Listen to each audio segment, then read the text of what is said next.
Hola, hola, en el día de hoy vamos a continuar con nuestras clases de cardiovascular. En el día de hoy, como teníamos prometido y habíamos dicho, continuamos con una serie de patologías importantes asociadas a lo que es prácticamente el corazón y el aparato cardiovascular. En el día de hoy vamos a hacer un conversatorio. No creo que tenga de forma de ambición de cubrir todo lo que es hipertensión arterial, que trataré de que este tema sea en un nivel lógicamente aclaratorio para las personas que no conocen lo que es la presión arterial o la oyen hablar en las noticias, amigos, etcétera, o quizás en su médico le ha explicado. En el día de hoy vamos a ir con un tema un poquito más a la fisiopatología, a la que es la presión arterial en sí, con conceptos bastante básicos para que se entienda. La hipertensión arterial, vamos a ver cómo de forma epidemiológicamente lo que es en la sociedad es una patología muy frecuente, posiblemente es una de las más frecuentes que existen como causa de otras enfermedades, de otros trastornos, tanto neurológicos, etcétera, por sus complicaciones, por inclusive puede llevar a la muerte del paciente con de no tener un tratamiento adecuado y una conducta, un seguimiento adecuado por su médico y usted personalmente. Con las siglas de HA, hipertensión arterial, se puede conocer esta enfermedad. Como siempre, les sugiero, les pido que se suscriban, que le den a la campanita para que todas esas notificaciones cuando suba un video les llegue. Y todo esto, si tiene a bien seguirme, hay muchos médicos, etcétera, dedicados a enseñar, a los cuales felicito, pero quien le guste escucharme, seguirme, debe suscribirse. Les invito además a convertirse en miembro del canal, la membresía que aparece debajo de cada video y las palabras unirse. Esto le hará un mayor acercamiento a mí de muchas cosas que me solicitan. En realidad el tiempo es un poquito corto, pero ya al hacerse miembro del canal tiene su preferencia y sus ventajas, y lo puede comprobar después de hacerse miembro del canal. Y están las supergracias, los cuales acepto con toda humildad, pues nos ayuda mucho al desarrollo del canal. Continuando, vamos a ver qué es la presión sanguínea, que cuando se coloca el EFIMO o un equipo sofisticado midiendo la presión, ¿qué está midiendo? ¿Qué cosa es la presión sanguínea? Concepto de hipertensión arterial, la epidemiología, fisiopatología de la hipertensión arterial, aspectos semiológicos de la hipertensión arterial, clasificación de la Joint National Committee de la hipertensión, factores de riesgo modificables y no modificables relacionados con esta, complicaciones a largo plazo, hipertensión arterial aislada, muy importante, un concepto que no voy a dejar de tocar el día de hoy, y tratamiento general. Así que vamos a iniciar este proceso de conversatorio para que ustedes tratar de llevarles a ustedes los conceptos fundamentales de qué es la hipertensión arterial. Ahora bien, fíjense, en el cuerpo humano, ahí vemos estas gráficas, en el cuerpo humano se miden muchas presiones.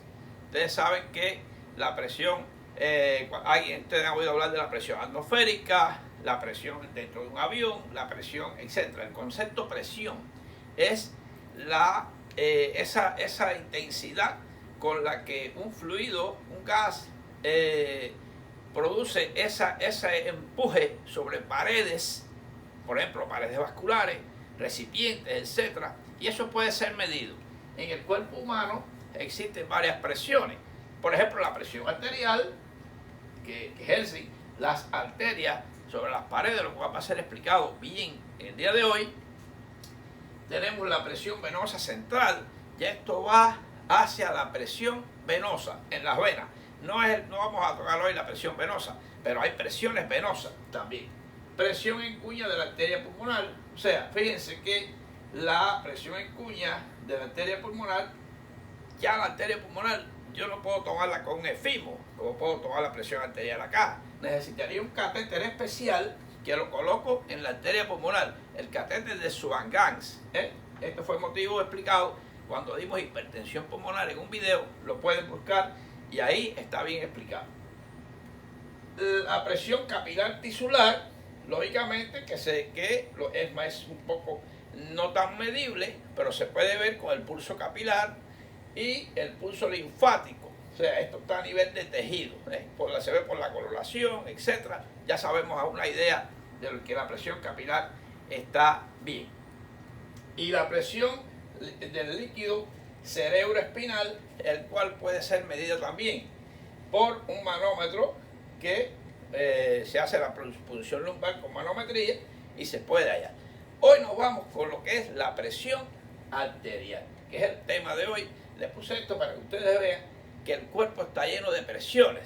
Presión negativa intrapleural, presión del líquido, de lo que es el líquido dentro del ojo, el humor acuoso, etcétera. Todos son presiones. El cuerpo humano es un cuerpo físico. Por eso es importante saber y tener la idea de cuál es la presión normal y cómo se halla. Muy interesante. Nos vamos entonces con qué es la presión arterial y de qué depende la presión sanguínea. Fíjense, la presión arterial es el resultado del trabajo eficiente del ventrículo izquierdo. El ventrículo izquierdo está hecho, de acuerdo a las clases que hemos dado anteriormente, anatómicas, es más, las paredes más gruesas, un músculo de mayor fortaleza, porque él necesita con su contracción impeler la cantidad de sangre suficiente a la presión adecuada para mantener la presión del cuerpo humano. Esto es muy importante. Quiere decir que fíjense que este volumen sanguíneo que es impulsado por el corazón periféricamente tiene una resistencia periférica. Y todo eso, que lo vamos a explicar hoy bien, va a dar el total de una presión arterial sistólica y diastólica. Esto es importante. Depende entonces de qué, del gasto cardíaco. El gasto cardíaco es, lógicamente, volumen de sangre que sale por la aorta, el gasto cardíaco, volumen por minuto. Impulsa en un minuto un volumen de sangre adecuado para mantener esa presión. Y tiene que haber una eficiencia cardíaca para que ese músculo cardíaco funcione adecuadamente con una eficiencia y a la vez un volumen sanguíneo adecuado, porque sin eso, si no hay un volumen de sangre adecuado y una eficiencia del músculo adecuado y una resistencia periférica adecuada, no hay un círculo cerrado, un sistema cerrado de presión que mantenga esa presión adecuada. Llámese 120 con 80. ¿Qué pasa? Si hay una herida, por ejemplo, herida de una arteria, y la sangre empieza a salir, ese circuito cerrado, ese sistema cerrado queda abierto y entonces la presión cae. Por eso el shock, un shock grave, puede llegar a tener entre 70 con 40, 80 con 40 de presión muy baja. Por eso es porque no hay un volumen sanguíneo adecuado para mantener esa presión. Por eso digo que la presión sanguínea es importante saber de qué depende. Bien, gasto cardíaco, eficiencia cardíaca, volumen sanguíneo y la resistencia periférica. O sea, la vasculatura periférica hace una resistencia tal porque la sangre tiene que entrar a los tejidos llevando ese oxígeno a una presión adecuada. Eso se llama presión capilar. Por eso es que les había mostrado en lámina anterior acá lo que existe una presión capilar que depende de la presión central, de la presión arterial central, como les muestro en este caso, y una eficiencia cardíaca. más adelante explicaremos esta lámina un poquito para saber qué cosa es presión sistólica y presión diastólica. Muy bien. En cuanto a la epidemiología de la hipertensión arterial, podemos decir que es la primera causa de muerte y discapacidad en el mundo. Es la primera causa asociada con otras patologías del sistema aparato cardiovascular muy frecuente.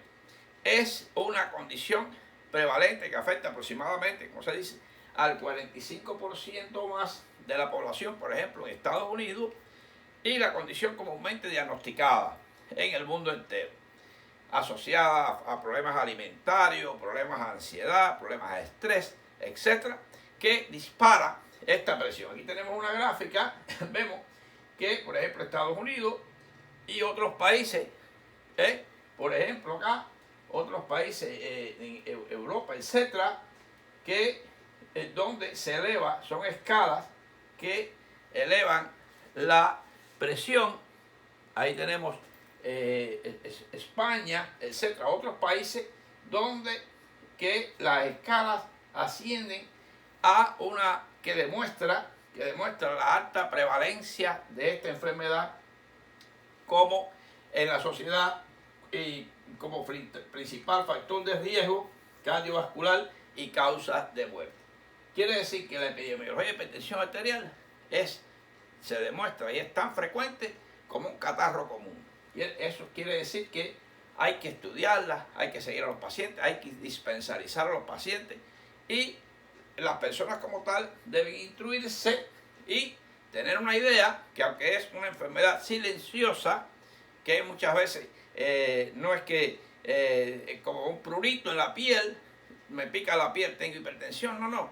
A veces hasta te sientes bien, hasta te sientes fuerte y funcionando bien y sin embargo tienes la presión alta. Aunque a veces ya llega un momento semiológicamente a padecer lo que es cefalea, etcétera, y puede dar al traste con lo que es el estado de enfermedad del paciente y padecer otras complicaciones que sí son ya demostradas en la semiología y en la patología del paciente. Fíjense, vamos a ver por qué 120,80. ¿De dónde se origina esto? Vamos a explicar esto en este diagrama y visto acá, esta lámina, que sé que no la han visto en ningún lugar, porque les va a explicar bien qué cosa significa 120,80 o 130,90 o 140,100. O sea, depende. En este caso pongo todos los números porque es el número más común. 120 sistólica y 80 diastólica. Miren aquí esta gráfica. Estamos en el caso de la sístole y aquí la diástole. Fíjense aquí, y aquí nos vamos a ubicar aquí en la presión de la aorta. Esta rayita, esta que usted ve, esto es la presión de la aorta. En el momento de la sístole, que el corazón, el ventrículo se contrae, vamos a empezar por ahí, la sangre sale a través de la aorta y entonces vamos a ver que el ventrículo tiene una presión de 100 a 120 por la contracción. Inmediatamente se abren las válvulas sigmoideas y la sangre pasa a la aorta. Esta es la presión en milímetros de mercurio, en 120. Y se redistribuye, lógicamente, 120 en este momento. Después vamos a la gráfica, porque si no, no me van a entender. Y en el momento de la diástole, pasa la sangre al ventrículo con una presión de 100 u 80. Mira las paredes cómo se amplían. Aquí está en contracción, miren las flechas, en contracción, y aquí en diástole. Pero miren, en este momento, lógicamente, cuando se redistribuye la sangre en la periferia, la presión cae. Cae la presión, y aquí hubo una llenado ventricular, una contracción, está en 120, inmediatamente cuando se contrae y sale la sangre por la aorta, aquí sale, que se redistribuye el cuerpo humano, ya la presión en la aorta va cayendo a 80. Esa es la diástole.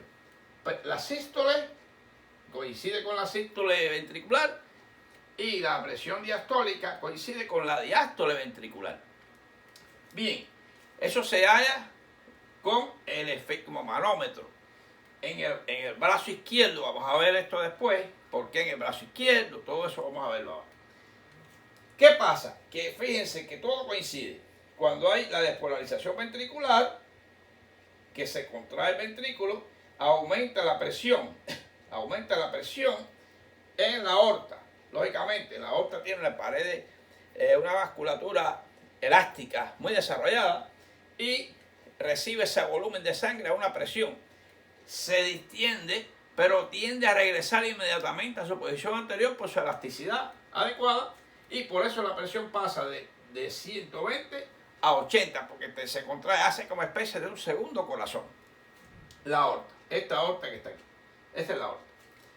¿Qué pasa entonces? Que cuando se contrae, después viene la repolarización, pero ya la presión cae en el ventrículo porque está en repolarización, estaría en diástole en ese momento, en diástole, y hay que ver esto de la presión arterial relacionado con el ciclo cardíaco. Sístole, diástole. Presión más alta en la sístole, en la aorta, presión más baja, lógicamente, en la diástole. Porque en ese momento el ventrículo está recibiendo sangre y la aorta no tiene por qué tener esa presión tan alta porque está por recibir nuevamente la sangre. Es un ciclo. Sístole, diástole, sístole, diástole. Después de cada diástole viene otra sístole a repetir de nuevo este ciclo.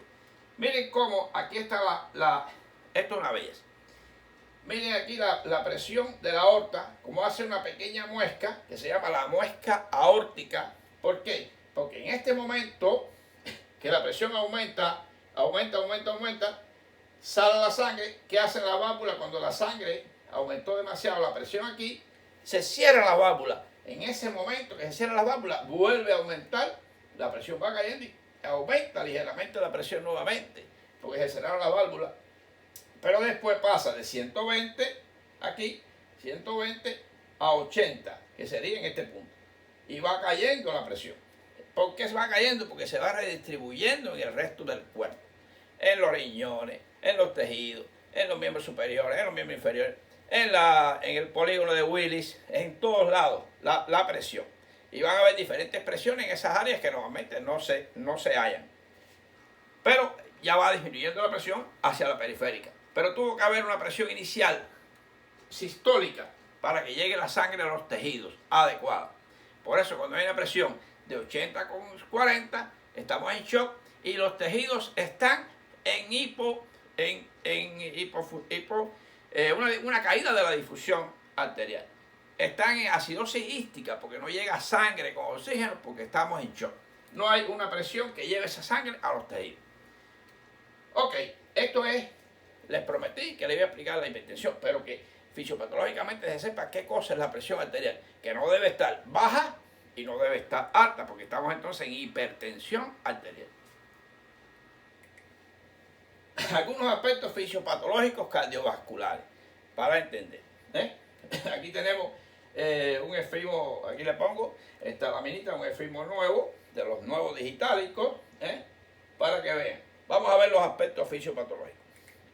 Bueno, ¿de qué depende el trabajo del corazón para crear esa presión o que se puede alterar? Depende, hay un control autonómico de la función cardíaca y de la presión. ¿A través de qué? De vasoreceptores. Hay vasoreceptores a nivel del globo aórtico, a nivel del seno carotidio y el cuerpo carotidio. El cuerpo carotidio va a captar CO2 y oxígeno, lógicamente, y el seno va a medir la presión a nivel de la carótida interna. Esto va a través del glosofaringeo y a través del vago.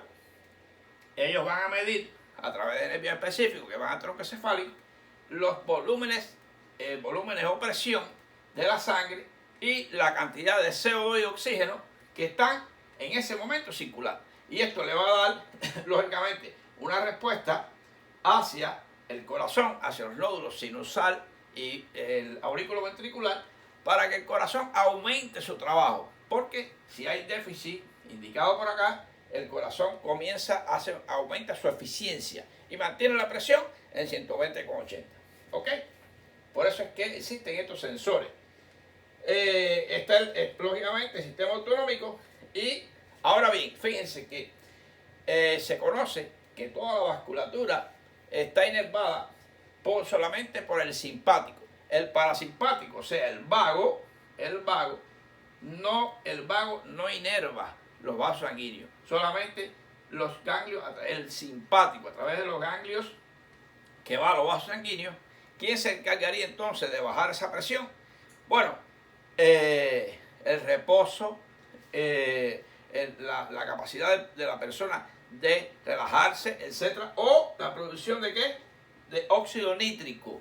El óxido nítrico que es segregado a nivel del endotelio vascular y de las neuronas, ya demostrado, de las neuronas, que también es un neurotransmisor gaseoso, y el nitric oxide, óxido nítrico, es segregado a través del endotelio, junto con otras sustancias, endotelinas, etc. Okay. Y este se encarga de la vasodilatación, que es el simpático para la vasoconstricción y óxido nítrico para la vasodilatación o relajación espontánea de los vasos sanguíneos. Ese control, eso es lo que va a dar 120 con 80, pero basado también en la eficiencia del trabajo cardíaco, como le expliqué anteriormente. Todo esto mantiene esa presión, teniendo en cuenta inclusive el volumen sanguíneo, volumen de sangre, 5 litros, dentro de ese circuito cerrado, hay una presión estable. Ahora bien, vamos al aspecto fisiopatológico un poquito más profundo de lo que es general de la hemodinamia o presión sanguínea. Vamos a ver que existe, lógicamente, una precarga, una llegada, volumen de retorno venoso hacia el corazón, llamada preload o retorno venoso, la precarga. Y existe lo que se llama, basado en el trabajo cardíaco, lo que se llama la poscarga. Y una presión, unas paredes elásticas sobre los cuales hace presión esa sangre en las paredes de la aorta que mantiene esa presión adecuada. Si la arteria aorta o las arterias en general son muy rígidas, la presión se mantiene, no se controla y se mantiene alta. Llámese aterosclerosis. Y así. ¿Qué quiere decir? Que la presión sanguínea, ¿de quién depende? Depende del volumen, esto lo vamos a ver más gráficamente ahora, del volumen de sangre, hidratado bien o no el paciente, etc. Depende de la resistencia vascular periférica, la resistencia que le hace esos vasos a nivel periférico. Puede ser alta o puede ser baja. De respuestas autoinmunes, como le decía, a las autonómicas, ya sea el sistema simpático, irritación simpática, excitación simpática, la adrenalina, etc. Y el gasto cardíaco, que es volumen por minuto. Gasto cardíaco es la eficiencia cardíaca. Esto va a mantener una presión sanguínea adecuada. Ahora bien, el retorno venoso para el volumen, la elasticidad o aterosclerosis para la resistencia vascular periférica, las respuestas autoinmunes y el gasto cardíaco. Estos 4 elementos mantienen en el circuito cerrado la presión. Ahora bien, más adelante hablaremos de lo que es un poquito la aterosclerosis para entender cómo estos vasos pierden esa capacidad de elasticidad, etcétera, o de poderse dilatar o comprimir para mantener esa presión adecuada a través del sistema autonómico. Esto es importante, por eso les pongo esto de antemano. Muy bien, ahora bien, ¿qué aspectos hay factores cardíacos relacionados con la hipertensión arterial? Un sumario, fíjense, ¿qué me puede aumentar los volumen sistólico aumentado, por ejemplo? Y que va a aumentar lógicamente, cuando aumenta la precarga o retorno venoso, puede aumentar la presión porque hay un volumen sistólico mayor. Bueno, un volumen sistólico también aumentado en caso de ¿qué? De ansiedad, ejercicio o embarazo. El embarazo es una etapa, recuerden que hay un ser vivo intrauterino que necesita una fluidez, estamos manteniendo otro ser en nuestro interior, esa mujer, por tanto en el embarazo aumenta el volumen sistólico. Ahora, ¿cómo también se aumenta el volumen sistólico? Por una demanda mayor de oxígeno, por ejemplo, aumento de la poscarga, lógicamente el afterload, un aumento en la contractilidad cardíaca, lógicamente aumenta la demanda de oxígeno para mantener, lógicamente, ese gasto cardíaco, un aumento de la frecuencia cardíaca y hipertrofia miocárdica. Son respuestas a la demanda mayor de oxígeno. Todo esto contribuye a un aumento del trabajo cardíaco y aumento de la presión. Ahora también, aumento de la contractilidad y el volumen sistólico juntos. Estos, junto con el oxígeno, ¿quién estaría?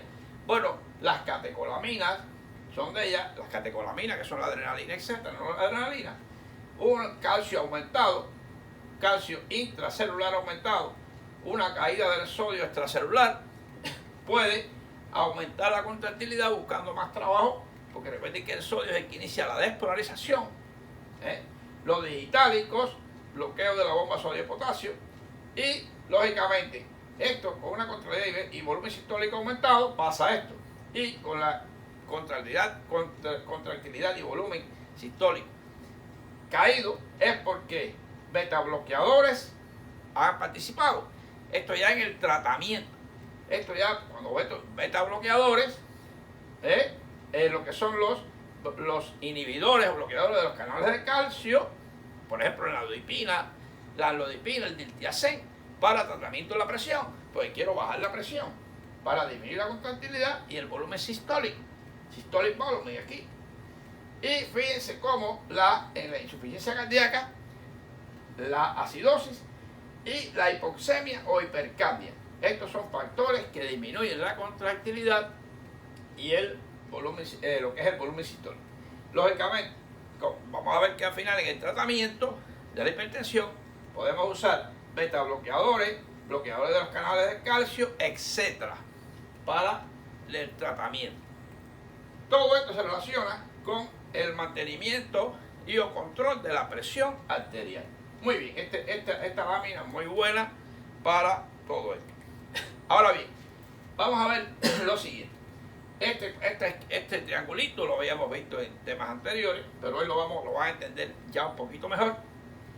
El corazón, que es el órgano fundamental que mantiene esa presión, necesita de qué? De una precarga, la hablamos ya, que depende de qué? De un volumen de sangre que viene por las cavas superior e inferior.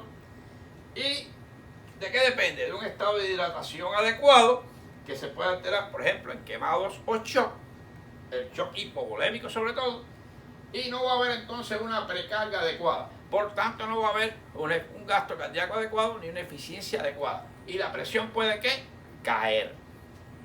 Todo lo contrario, si aumenta ese volumen de retorno. Muy bien. Tenemos entonces que el corazón va a tener una poscarga que depende de qué? De que su gasto cardíaco esté adecuadamente funcionando. ¿Quién lo puede alterar? Un infarto agudo del miocardio, una pericarditis, un taponamiento cardíaco, etcétera, que va a afectar la poscarga. ¿Y quién después de esa poscarga me va a luchar para mantener esa presión? Lo que sería la resistencia periférica. ¿Quién es la resistencia periférica? Lógicamente, por ejemplo, la circulación renal con el sistema de renina-angiotensina, aldosterona, va a haber un control y va a ayudar a la parte autonómica a controlar esa presión. Tenemos, fíjense, si hay un fallo renal, medicamentos, reacción a medicamentos, shock anafiláctico, que eso funciona en la parte periférica, puede alterar ese recibimiento de ese volumen de sangre y variar las presiones. Ahora bien, con respecto al RAS, fíjense qué interesante. El RAS es el sistema renina-angiotensina. ¿Qué pasa? Cuando el riñón segrega esa renina, esto es una explicación rapidita de esto llevaría a un video largo, pero bueno, esta renina va hacia el hígado para convertir de lo que es el pretensinógeno en angiotensina 1, que esa angiotensina 1 lógicamente va hacia el pulmón y en la capilaridad pulmonar con la ayuda del ECA, la enzima convertidora de angiotensina, la convierte en angiotensina 2. Y esa angiotensina 2 regresa a la vasculatura, por ejemplo, y al riñón, y a la suprarrenal para segregar ¿qué? Aldosterona. Aldosterona que a nivel renal mismo renol nuevamente va a retener sodio y aumenta la presión. Fíjense el mecanismo este es muy interesante. Lógicamente, los mejores tratamientos para la presión actual van a estar ¿dónde ubicados? Inhibidores de la angiotensina o inhibidores de la ECA, de la enzima convertidora de angiotensina. Vamos a ver al final cuáles son estos medicamentos. Esto se lo explico para que vean qué relación tiene esta parte periférica, llámese riñón, con respecto al control de la presión. Seguimos adelante. Vamos a ver esa hipertensión arterial. Después que la tenemos, ¿cómo se clasifica? Fíjense que hay una hipertensión arterial esencial, desconocida, criptogénica, que no sabemos de qué la produce. Puede ser que entre estos datos está el sistema renina-angiotensina y es el 95%. Fíjense que ya el resto, que es el que podemos conocer, por ejemplo, las causas, es un 5%. Llámese quistes renales, riñones poliquísticos, aneurisma de la arteria renal, malformaciones renales, etc. Y otras malformaciones, enfermedades de Takayasu, otras enfermedades de lo que son las arterias, etc. El Berger, enfermedad de antropoiditis obliterante. O sea, esas causas las conocemos, pero solamente el 5%. El 95% no se desconoce. Ahora, está la hipertensión arterial aislada, que sería aquella que radica fundamentalmente relacionada con aterosclerosis a nivel del arco, la primera porción de la aorta, que se hace inextensible y mantiene una presión diferencial de 180 con 80, por ejemplo, una diferencial muy alta. Eso es lo que se llama hipertensión arterial aislada o sistólica aislada. Según la clasificación de la Joint National Committee, existe esta clasificación. Una normal, sistólica y diastólica, por ejemplo, normal de 120 o menos y diastólica de 80. Una prehipertensión de 120 a 139 con 80 a 89 la prehipertensión. Y una hipertensión ya diagnosticada, tipo 1, tipo 2, la 1, 140 a 159 con prácticamente 90, 99, un estadio 2 mayor de 160 y mayor de 100, ya. Y fíjense que ese sería ya el máximo que podemos tener, pero ¿qué pasa? Que hay pacientes específicos que, por ejemplo, el paciente con insuficiencia renal o etcétera, paciente diabético, se va a poner en el inmediato superior. Prácticamente se va a tomar, por ejemplo, un paciente diabético que tiene un estadio 1, por la presión que se le toma, vamos a tratarlo como el nivel superior, por la patología de base renal que tiene o diabético. Hay que tener cuidado. Recordar que una de las complicaciones del diabético es la renopatía diabética, aparte de la retinopatía diabética y la vasculopatía diabética. La renopatía diabética, importantísimo, que se asocia con el diabético. Esta es una clasificación general que da la Joint National Committee. Puede variar con la edad, puede variar con la patología, como se ve, pero no es tan exacta. Se puede jugar con estos valores. Ahora bien, ¿cómo puede variar la presión arterial con la edad? Fíjense que esto es un bebecito, esto es un adolescente y el adulto mayor. Hay una serie de números que les voy a mencionar algunos, pero en realidad ustedes lo pueden ver con más detenimiento, cuando vean el video lo pueden parar, etc. Porque fíjense que hasta un año de edad normal sería de 90 a 60. Ahí lo tengo, la presión normal está aquí. Y puede variar en un mínimo o un máximo. ¿Ven? Y va aumentando, ustedes ven cómo va aumentando, que es lo importante, hasta llegar a 60, 64 años, en el adulto mayor ya o más, que prácticamente varía entre 129,85 a 134,87. Fíjense que nunca aparecen los máximos 90, 91, pero nunca de 95 o 100 de diastólica. Cuidado con eso. Y nunca más, por ejemplo, de 147 o 150 la sistólica. Esto no le voy a dar todos esos números para no alargar el video. Ustedes pueden detener el video y ver este cuadro que inclusive aparece en internet, no hago nada con explicarle ahora yo todos esos detalles. Lo que sí, la idea es que sepan que desde que el niño nace hasta que ya somos adultos mayores, hay un aumento consecutivo, ¿no? Quizás aritmético, de los valores de la presión. Esto, lógicamente, va a influir en la función renal, que no es la misma, influye en la vasculatura, influye en las paredes arteriales que pierden esa elasticidad, influye todo esto. Pero es importante que se vaya entendiendo, lógicamente. ¿Cuáles son las causas de la hipertensión arterial? Ya habíamos hablado cuando vimos los tipos que hay un 95% de causa desconocida. De causa desconocida. Pero, lógicamente, la herencia juega un papel, la parte genética, lo que es el genotipo, la alimentación inadecuada, lógicamente, con la ingestión de grasa, sobre todo las grasas trans, etcétera, mucha grasa, la obesidad morbosa, la obesidad normal no, se puede ser obeso con presión normal, te ve una presión obesa y la presión 120/80, no, la morbosa, la que dependió de una mala alimentación, por ejemplo, otro problema genético adecuado, inactividad y la vida sedentaria, el tabaco, el estrés diario cada día. Por eso es que ha aumentado tanto la presión, el movimiento de la vida, etc. Consumo excesivo de alcohol, secundaria enfermedades renales y la aterosclerosis. Estas son las causas fundamentales relacionadas con la hipertensión arterial. Recordar que el 95% son desconocidas, pero hay que atenderlas y hay que cuidar. ¿Cómo y dónde se toma la presión arterial? Esto es importante, porque se toma en ambos, semiológicamente ya, se toma en ambos brazos y ambas piernas. Porque, por ejemplo, la enfermedad de Takayasu, hay una gran diferencial entre la presión en los brazos y en las piernas, o inclusive en ambos brazos. Y la hay con respecto al brazo. Se toma normalmente en el brazo izquierdo. ¿Por qué en el brazo izquierdo? Fíjense, les explico que la aorta, el volumen de sangre que sale por aquí es el mismo, que es distinto al que llega aquí.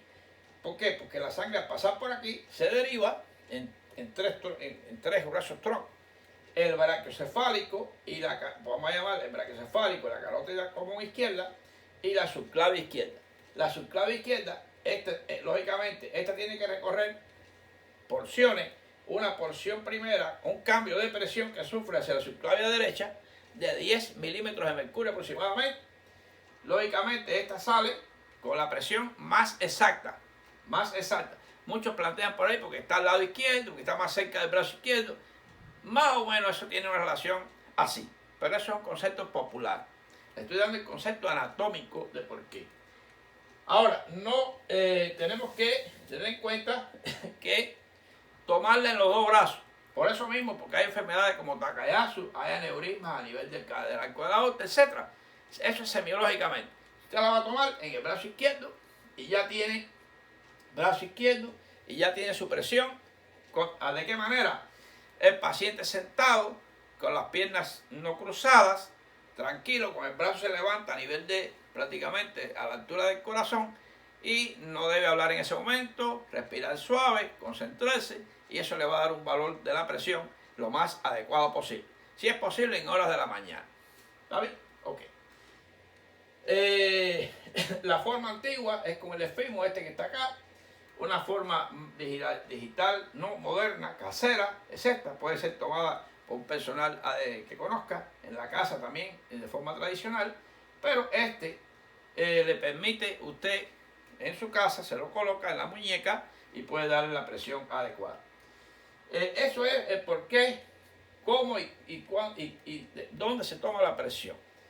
Ya les digo, se toman los 4 miembros, ya en el paciente ingresado para estudio de si hay alguna alteración de una arteria periférica, etcétera, un problema. Pero en realidad, etc. Eso es de forma semiológica en el hospital. Ya para un paciente que quiera saber ante una enfermedad específica, ya sea Takayasu, etcétera, otras malformaciones vasculares. Factores de riesgo. Los factores de riesgo en general, ¿cuáles son? hay no modificables y modificables. ¿Cuáles son los no modificables? Lógicamente la edad. Yo no puedo modificarle la edad a nadie. Si tienes 75 años, esa es tu edad para esa presión. No se puede modificar. El sexo, tampoco, lógicamente. La historia familiar, episodios cardiovasculares prematuros, o sea, la genética, tampoco se puede modificar. Ahora, ¿cuáles son los que sí puedo modificar? Bueno, puedo modificar muchos, como son la dislipidemia. ¿Cuál es la dislipidemia? El colesterol, la LDL, la HDL, la hipertensión arterial en sí, que me puede complicar con más hipertensión. Esta hipertensión es un círculo vicioso. Hipertensión más hipertensión si no la controlo. Tabaquismo, diabetes mellitus, controlable. Diabetes mellitus, que es difícil pero se puede controlar, dependiente de insulina, etc. Un buen tratamiento te mantiene estable. Sobrepeso, inactividad física o sedentarismo y la dieta aterogénica. Las dietas, no voy a meterme en las dietas.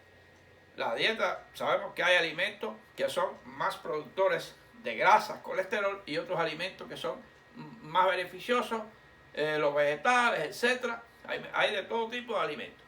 Aunque yo considero también que cualquier alimento se debe comer, pero de forma controlada y en cantidades adecuadas. El cuerpo necesita de todo. Eso es importante, depende de las cantidades, no ir hacia la eliminación de alimentos específicos. Eso déjenselo a su médico de cabecera, de acuerdo a su estado, lo que necesita o no, que se le explique. Muy bien. Tenemos que el colesterol, hay por ahí un concepto que dicen del colesterol malo y bueno.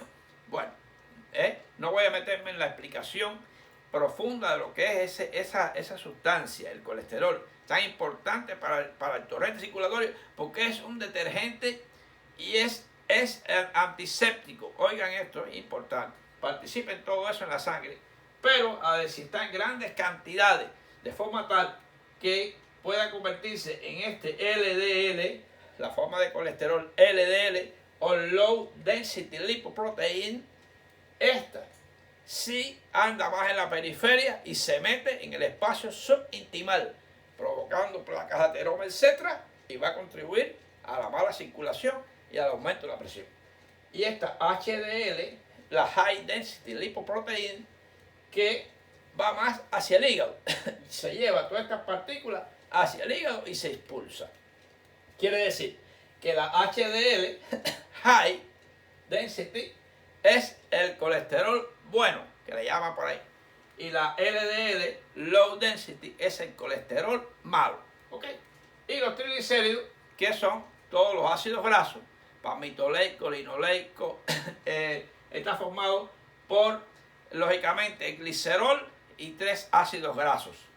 Estos triglicéridos, cuando el organismo, por ejemplo los diabéticos, o que se alimenta demasiado con dieta vegetariana, por ejemplo, no estoy hablando mal de la dieta vegetariana, tiende a qué, o hace ayunos prolongados, por ejemplo, tiende a coger qué, los ácidos grasos y la parte muscular. Esos ácidos grasos se desprenden qué, los triglicéridos, y por eso entonces, o a otras afectaciones de páncreas, de hígado, también pueden hacer que aumenten los triglicéridos, como el hígado graso, etc. Y la mala alimentación o la mala dieta, los triglicéridos, y aparecen positivos en los análisis de sangre. Hay que bajar los triglicéridos, hay que bajar la LDL y subir la HDL. Así que no me voy a meter más en eso por ahora. Hipertensión arterial aislada. ¿Cuál es? La isolated hypertension. Isolated artery hypertension. Hipertensión arterial aislada. Es la presión diastólica inferior a 80 y la presión arterial sistólica por encima de 130 o más, 150 o 160. Es decir, que la diferencial es muy alta. Esa diferencial muy alta hace que la sangre no se mueva bien. La sangre necesita una velocidad circulatoria, una presión hacia la periferia. Y por eso los mayores de 65, cuando la aorta se pone sólida, la aorta se pone sólida, no hay una presión adecuada, esa diferencial, no hay una presión adecuada a la periferia, por tanto que hay sudoración, hay debilidad muscular, hay confusión y puede haber cefalea. Esto es importante. Eso sería la presión sistólica aislada. Lo único que el tratamiento de esta presión es, bueno, el tratamiento como todas las presiones, etc. Pero profilaxis, o sea, en la edad joven, en la edad, el adulto menor, vamos a llamar el adulto no tan adulto, entre 50 y 60 años, mejorar la dieta, mejorar el ejercicio, etc. para que esa aorta no se endurezca con aterosclerosis en un futuro, aunque sufra aterosclerosis por la edad normal. Así que esto es propio del adulto mayor por las calcificaciones y solidez de la aorta propia de la edad. No nacimos para toda la vida. Llega un momento histórico en que nos vemos viejos, hay sus cuidados en esa época, pero sufrimos de todo esto. Ahora bien, ¿cuáles son las complicaciones de la hipertensión arterial? Ahora fíjense, ustedes ven que hay algunas que tienen dos flechitas. ¿La ven? Vamos a empezar con esa de las dos flechitas. Insuficiencia renal secundaria es causa y efecto, lógicamente. Al haber un problema renal, me lleva a hipertensión. Y si hay hipertensión, puede llegar a un problema renal. Y se vuelve un círculo vicioso. Vamos a ver la diabetes como causa y efecto. Lógicamente, la hipertensión puede llevar a problemas de diabetes, complicarse, y la diabetes puede llevar a problemas de hipertensión arterial. Y tenemos la aterosclerosis como causa y efecto. La misma hipertensión va a producir esa presión de los vasos, endurecimiento de las arterias, afectación de las arterias y más aterosclerosis. Y la aterosclerosis a la vez puede producir y contribuir con la hipertensión. Los demás serían accidentes cerebrovasculares hemorrágicos, sobre todo relacionados con aneurismas en el polígono de Willi, etc., aneurismas renales, etc., de la arteria renal, y provocar a la vez hipertensión. Y hipertrofia cardíaca o insuficiencia cardíaca por el mayor trabajo que hace ese ventrículo contra ese gradiente de presión en la aorta, lógicamente, llega primero a aumentar la frecuencia, dilatarse e hipertrofiarse. Ese es el mecanismo. Y la cardiopatía isquémica, lógico. El corazón trabajando contra una presión mayor puede llegar a hacerse insuficiente la oferta por la demanda del ventrículo, la oferta, lo que es la demanda de oxígeno con la oferta que puede haber para el aparato respiratorio de esa persona, y entonces puede provocar cardiopatía isquémica.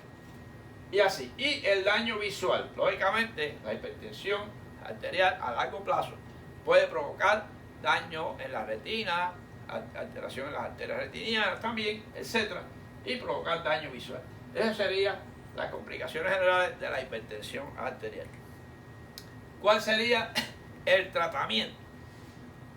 El tratamiento es muy grande, solamente voy a dar las pautas generales solamente. Profiláctico sobre todo, una dieta baja en sodio. ¿Profiláctico de qué? De la crisis hipertensiva, porque ya, si tengo ya, normalmente se debe comer poca sal y poca azúcar. Oigan esto, poca sal y poca azúcar. No quiero meterme en las profundidades de eso porque está en todos lados. Poca sal y poca azúcar. No querer sin sal ni sin azúcar. No fumar, no alcohol y no sedentarismo. Todo esto es profiláctico. Ahora, los medicamentos, los diuréticos. Los diuréticos para tratar la presión, lógicamente, ayudan a los riñones a expulsar ese líquido, a que no haya retención, sobre todo, y mantener el volumen adecuado. Recordar que un volumen exagerado da lógicamente mayor diástole y mayor sístole. Los volúmenes en ese circuito cerrado aumentan la presión. Los beta bloqueadores, como los propanolol, atenolol, etc., beta bloqueadores, los inhibidores de la enzima convertidora de angiotensina. Recordar que enzima convertidora de angiotensina está aquí, a nivel pulmonar. Si voy a tomar estos bloqueadores bloqueadores de la enzima como tal, de la enzima,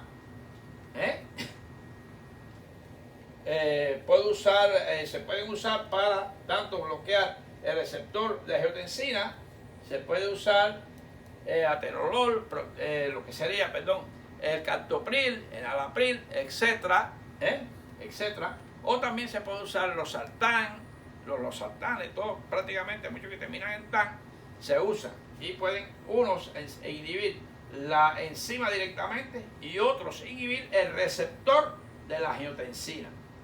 Uno para inhibir esta enzima que convierte en 1 en 2 y el otro para el receptor directo celular a nivel vascular.